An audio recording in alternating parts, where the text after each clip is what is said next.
All right. Yeah, let's do this. I pledge allegiance to the flag of the United States of America and to the republic for which it stands, one nation, under God, indivisible, with liberty and justice for all.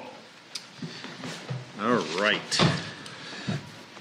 With that, I will make a motion to approve the July 14th regular meeting minutes.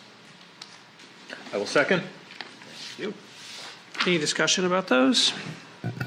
All those in favor? Aye. Any opposed? Oh, we have Jason online. Hi, Jason. I'm here. Didn't even realize you were there. Jason, is there anybody else in the room with you? There is not. And you are unable to make it in person to town hall today? That is correct. Thank you. Okay, so we motioned, we voted, those minutes are approved.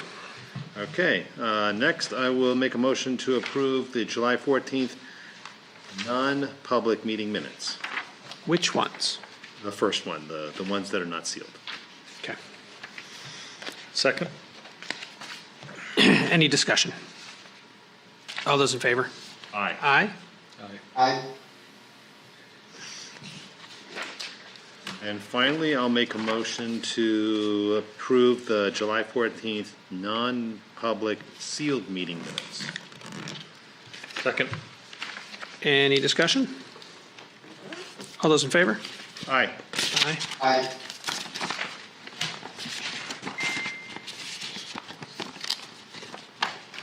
Am I literally sealing these for you?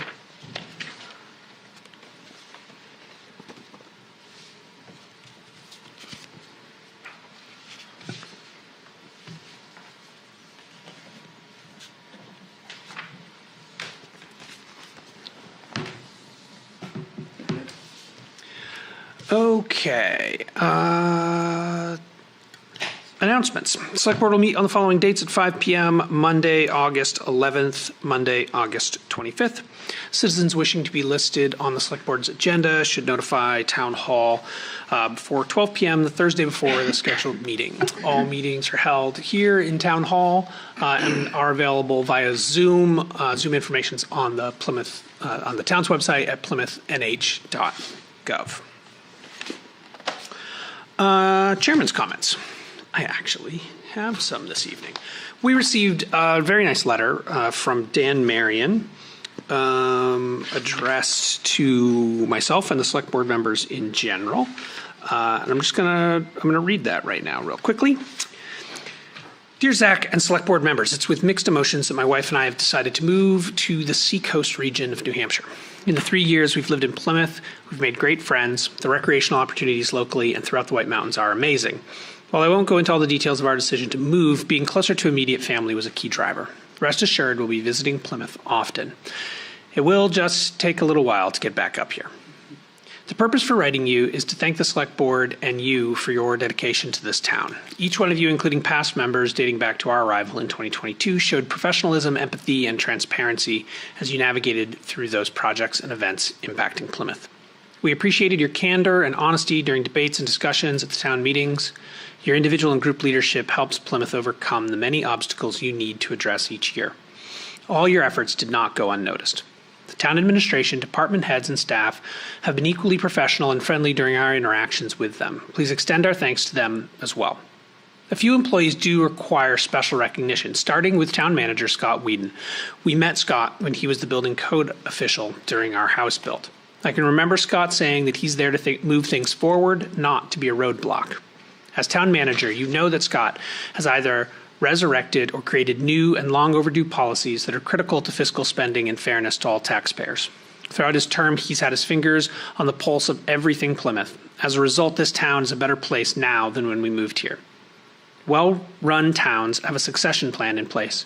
The Select Board has quite the task in front of them. When Scott eventually retires, your task is to find Scott Whedon 2.0. That will be a tall order.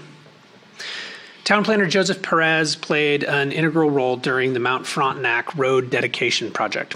Following June Hammond's leadership, Joseph ensured all planning responsibilities were being executed. He's a valuable employee. This town is lucky to have him. Lastly, regarding staff, we'd like to extend our thanks to the Highway Department staff for assuming Mount Frontenac road maintenance after dedication took place. They did, and I believe will, continue to do a great job clearing the roads during the winter within the development, making it safe for residents and others that use them. The Mount Frontenac road dedication successful outcome was led by then Planning Board Chair John Christ. John's leadership ensured all rules and regulations were being addressed. The entire community appreciated his efforts, and he continues to be a valuable member of the Planning Board in his current role. For other projects outside of Mount Frontenac, I watched John explain to the Planning Board their roles and responsibilities as members. His vote may not have followed what was popular, rather his vote followed planning laws. Every town needs a John Christ on their Planning Board. In closing, we wish Plymouth well. Managing a town is not easy. Your thoughtfulness and positive impact make this town such a success. We look forward to hearing more great things happening in the years ahead. Very sincerely yours, Dan Marion. And I wanted to quickly extend my thanks to Dan. I don't know if he's online, but often he has been in past years now. Dan Salzer is there, not Dan Marion. But, you know, Dan was one of those really reliable folks that attended almost every meeting live, not necessarily in person, but via Zoom. And it's always been great to have Dan there, reminding us when our Zoom was having issues to get closer to the microphone or to make sure people in the audience were finding the microphone. And just it's been really nice to have somebody that dedicated to the goings on in the town to be here real time. The absence of Dan and the absence of Frank, it's going to be a little bit lonely here. So hopefully we find our next Dan. We'll miss you. I agree. All right, on to the town manager's report. And Ted, in the absence of Scott, agreed to read the list today. Thank you all, and I'll try to do Scott some justice here. So on the Plymouth State University updates, on Monday, September 22nd, we will continue discussions with President Burks on the Life Safety Services Agreement.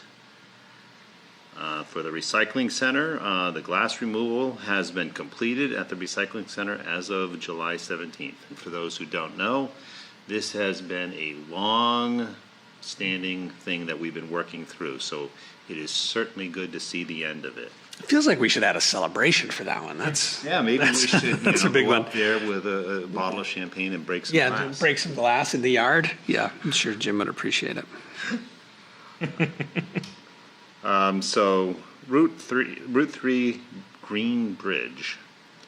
As you are aware, the New Hampshire Department of Transportation reduced the weight restriction from 20 tons to 10 tons on this bridge based on deficiencies identified. This creates an issue for the fire department vehicles in crossing the bridge, although RSA 266:19-A weight exception allows for emergency vehicles to cross. Scott is currently working with the commissioner of the DOT to provide guidance based on the specifications of the Plymouth Fire Department vehicles in order for safe crossing in the event of a specific fire emergency. Ambulances will continue to cross the bridge without issue. Loon Lake Culvert update. As an update, the project is nearing completion. We are hopeful by Thursday, July 31st, the road will be reopened. We will hold a ribbon cutting ceremony with NHDES in the near future. Russell Street construction update.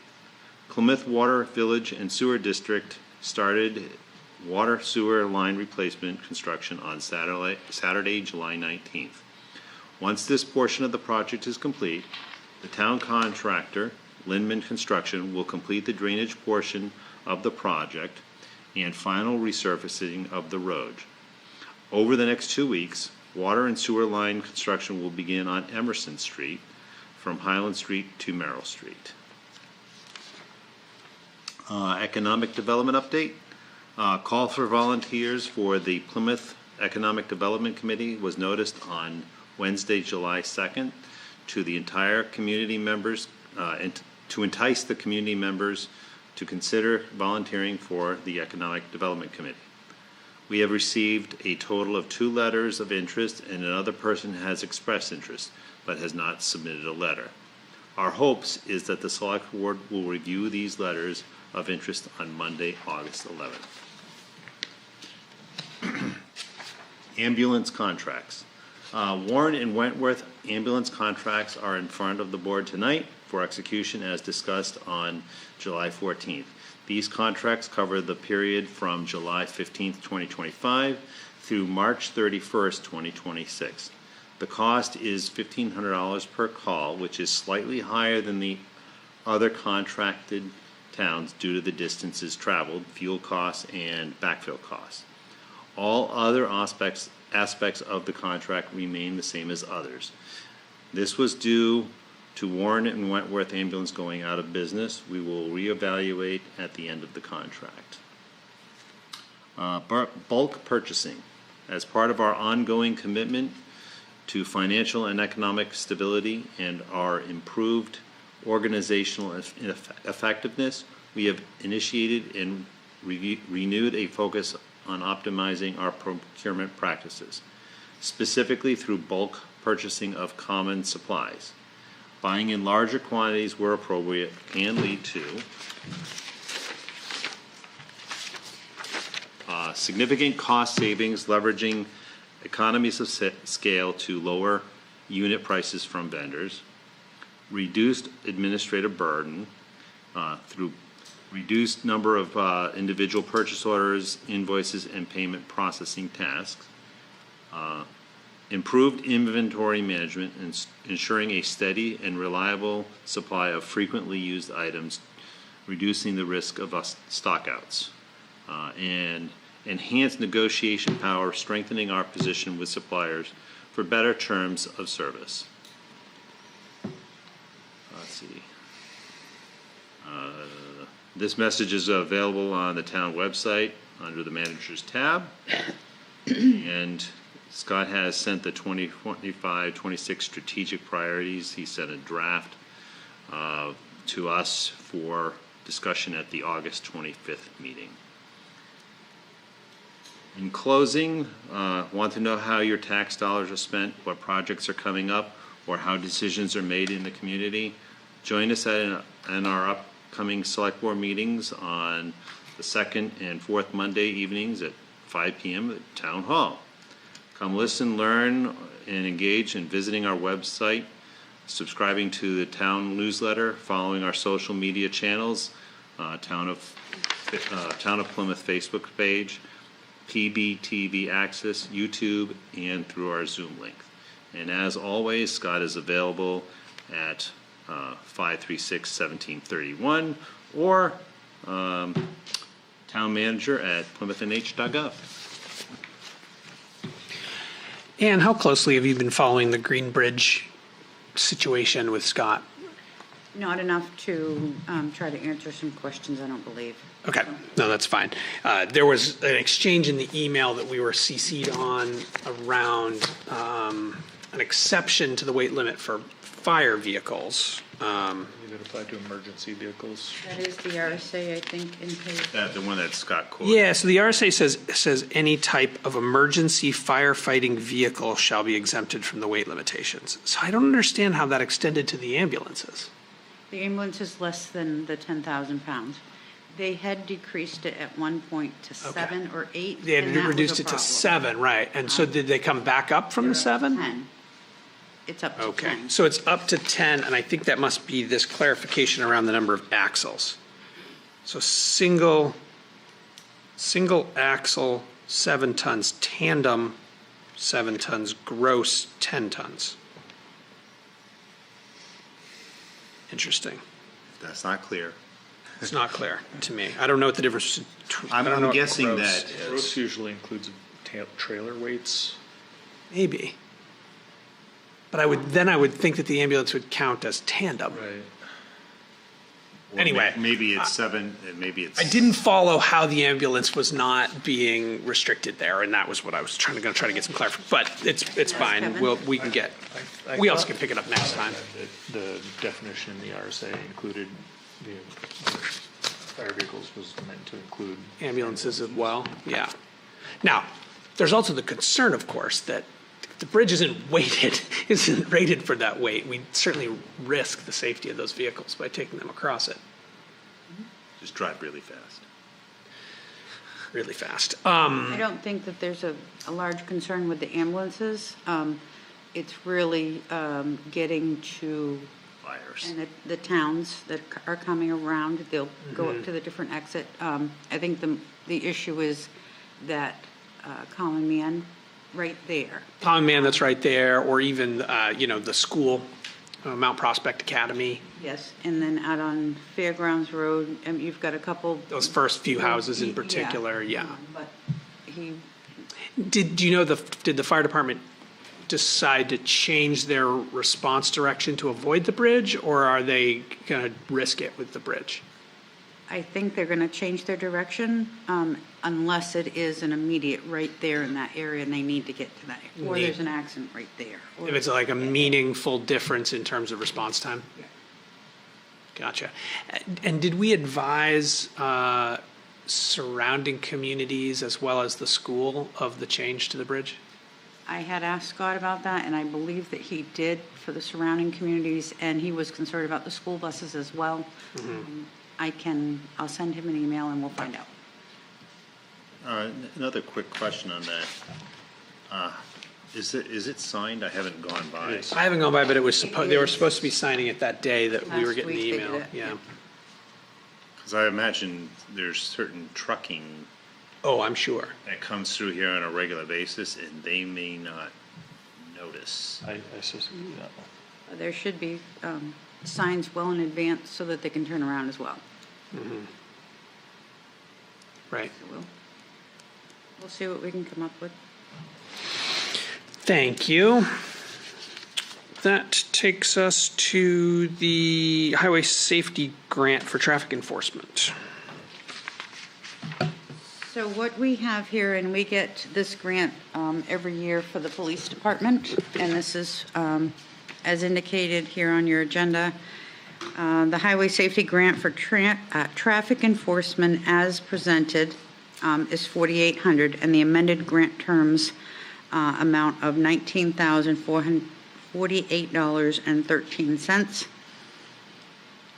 For a total of $6,748.13. This is the same grant we get every year, so basically you're approving $4,800 up to the $6,700, depending on what they're doing. And we also wanted for Scott to be the designated signer, and he will sign that when he comes back. All right. Let's see. The motion is written right on there, right on your agenda, Ted. Oh, it's on the agenda. Yep, you can just take right off of, Right. no, is it in the agenda? Yep. It is. There's a lot. There you go. Motion to accept. Okay. I'll make a motion to accept the terms of the Highway Safety Grant for Traffic Enforcement as presented in the amount of $4,800 and the amended grant terms in the amount of $1,948.13 as presented in the grant agreement amendment notice for the adjusted total grant limitation of $6,748.13 with Scott Whedon as the designated signature. Second. I do have the grant here if Scott has already reviewed it, but I do have it here if you're looking for any amended language. We've definitely looked at it more closely in past years, but, get this many times into accepting it, it's pretty easy. Any other discussion? Any questions from Jason? None for me. All right, all those in favor? Aye. Aye. Aye. Any opposed? All right, we're gonna continue blasting through here. What do we got in the signature file, Ann? Let me see. All right, so I have an intent to cut timber. This is for two specific intents. Let's see. both on Reservoir Road, and they did require a bond because the taxes were not paid by the owner, and the bond, a copy of the bond check is here, so you can see that. So that has been taken care of and approved. I just need your signatures. Usually you don't sign them, and the assessors sign them. The logger wants to get going, so that's why I'm bringing them tonight.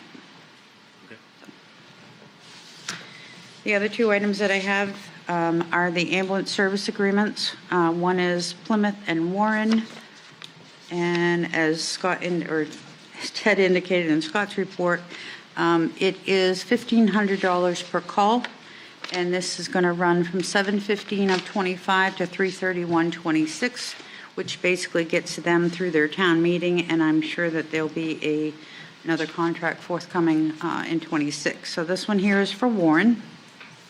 The next one we have is for Wentworth. And that's all I have, Zach.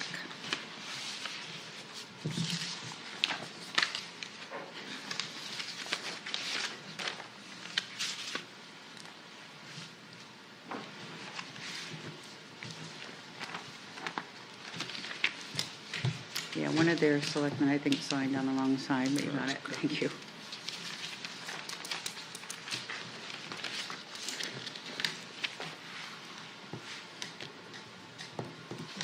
We have room.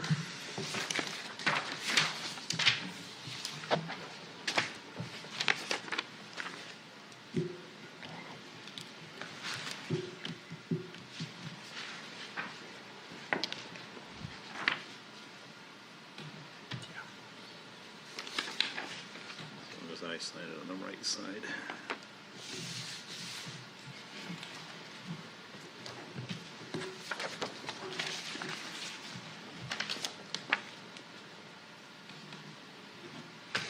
That it? That's it. All right, on to committee reports.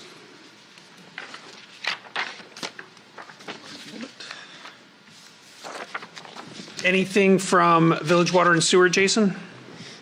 No, they have not met since our last meeting. All right, Planning Board, Phil? Planning Board did meet on the 17th and started off with a joint meeting with the Zoning Board of Improvement. There were 3 members of the ZBA present, which provided enough of a quorum for us to have a joint meeting. There was some discussion of recently approved zoning changes, although I don't believe the ZBA had any objections other than there were some discussion of potential outcomes that we all agreed we would pay attention to and kind of track moving forward. There was also discussion of the Economic Development Committee, and I believe there were at least 3 volunteers who said they would be willing to serve as planning board representatives to the Economic Development Committee. I know Molly McCann expressed an interest. I believe Matt Yetton did, and I think Neil McIver did as well.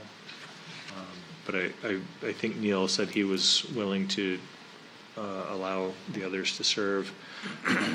But my memory on the Matt Yetton may be off on that. So I know the board will provide written notification of those nominations to the select board. We did, and it was actually that discussion took long enough that we decided not to get into new business or other discussion of discussions of overlay zones at the time. So that was the gist of the meeting. Okay, any questions for Phil? Plymouth School District.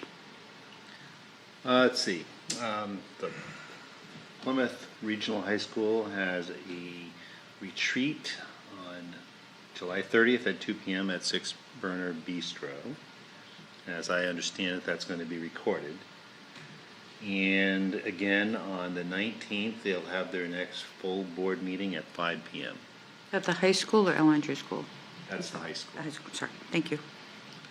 Plymouth Elementary School, its next meeting will be on August 18th at 5 p.m. I had to double check that one because they don't typically do them at 5 p.m. And that concludes the schools. Okay. Conservation? Conservation Commission, I've got their minutes here. So they met on the 15th at 7 p.m. I'm just going to look for the highlights. They did have a budget change. They had a charge of $200 that they got reversed because it got charged to the wrong location. They had a conversation about rogue trails, in other words, people developing their own trails on conservation land, and how they don't want that to happen, especially of concern was up near the Glove Hollow Brook Trail. There was a trail coming down what looked like from an abutter, and they don't want it connecting into that trail network because that is also commonly used by mountain bikers, and their easements or the rules specifically do not allow mountain biking on their trails.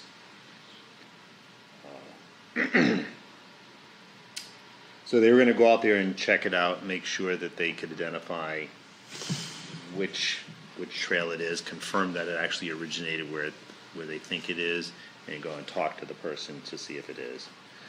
They did have a long discussion about some invasive species in town, specifically black swallowwort, which of course I would never be able to recognize, but they do.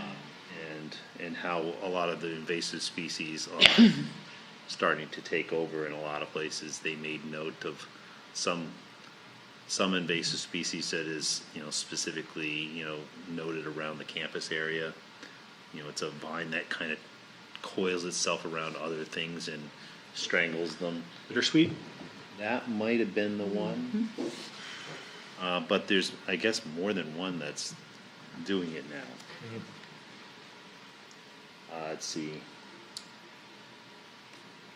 They talked about the NRI report. They have the company that's going out and visiting properties. I forget the name of it.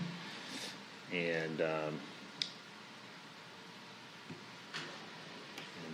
Joan is largely leading that initiative. So they're just basically doing their work. There's not a lot more to be reported on the NRI until that work is done.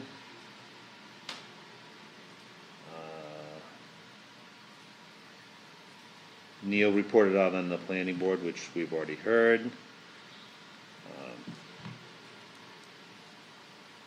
Discussion of an easement on Main Street next to Gould Terrace for the medical clinic. That's the thing that you guys wanted to make sure that got on the agenda. So they recommended approval of that easement.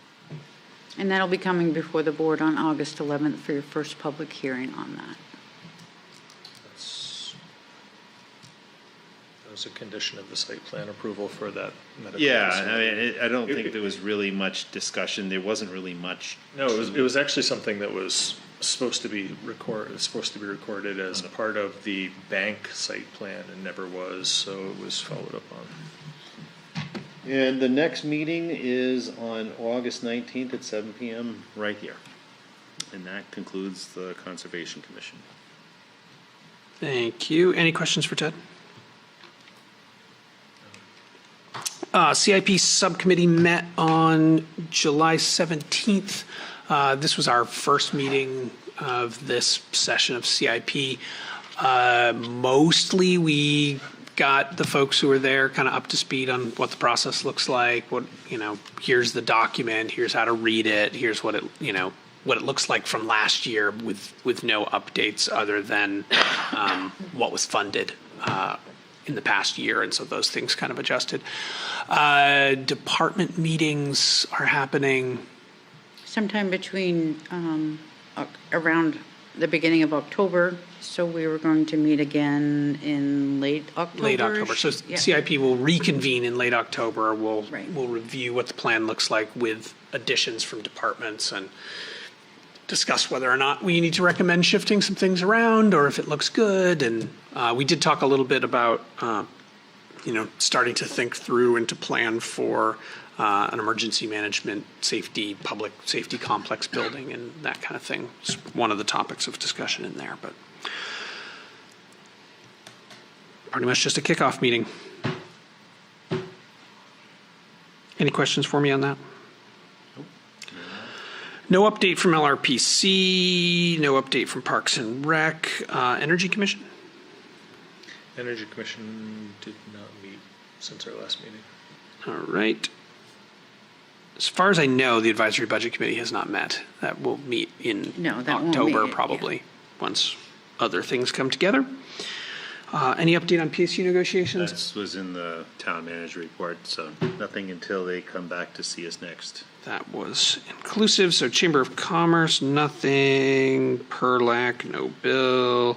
Police and Fire Building Assessment Committee met. When did we meet?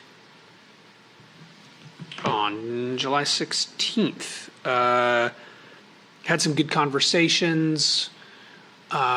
We discussed putting out an RFQ for architectural design services to get some plans and some cost estimations around what it would take for that building. We probably weren't going to recommend just continuing forward with the architects that we've been using for various reasons. Although they're certainly welcome to bid. Anything else? Were you in that meeting, Ann? I was not. Just trying to I think that's pretty much it. We did discuss a little bit about, proposed property and those kinds of things, but nothing new since the board had just met. We kind of updated them on the board's meeting that had happened the previous day. That was Wednesday. The board had met on Monday. Do we have a moment to circle back to the bridge issue? Sure. I found that the definition, so Scott had cited an RSA in his letter exempting emergency vehicles, and he cited RSA 259:18, which is the wrong RSA. If you look at 259:28, the definition of emergency vehicles shall mean all vehicles of fire departments and police departments, the State Department of Corrections, and such ambulances and emergency vehicles of municipal departments or public service corporations as also authorized by the director. So hit me again. So what are you're looking to? RSA 259:28 defines emergency vehicles that can be exempted from weight restrictions. Okay, so there's an explicit List. there, Emergency vehicles which is shall mean different. all vehicles of fire departments and police departments, the What State is- Department of Corrections, and such ambulances and emergency vehicles of municipal departments. So what's RSA 266:19A? I think that the exemption is defined under 259:28, which is in the email that Scott sent. He Cites 266:19A. Right, and it's apparently I don't think that's the right one. I think it's We will get those out to you tomorrow, right. so that you can review them. Regardless, it's 259:28, which exempts emergency vehicles, or that defines the emergency vehicles that are exempted. So all vehicles, basically, that we need to go to an emergency vehicle. Police, fire, ambulance. Thankfully, we don't have any police vehicles that are that heavy. Yeah. There is a Bearcat, isn't there? We don't have one. Not ours. Here. We don't have one. I don't even know if it's that heavy. It probably is. One showed up at the situation at the Federal House last year. I'm not sure whose that was. That would have been Not ours. state police, would be my guess. Yeah, we don't have one. I suspect that's over 10 tons. Yeah. Oh, I'm sure. Yeah. Yeah. I'm fairly opposed to police having tanks. So I am too. this community, at least as long as I'm in a voting position, was not going to endorse that. State police presence there, so. Yeah, exactly. Anything else from just quickly wrapping the police and fire building assessment? Anything from that from anybody? Good. Let's jump forward to union negotiations. That's scheduled to commence, the fire union negotiation is scheduled to commence on August 18th at 10 a.m. Okay. Public comment. Dan? I would like to do a quick non-public for lawsuits. Okay, I'll make a motion to go into non-public in accordance to RSA 91-A:3, number 2, E lawsuits. Second. Ted? Aye. Zach? Aye. Phil? Aye. Jason? Aye.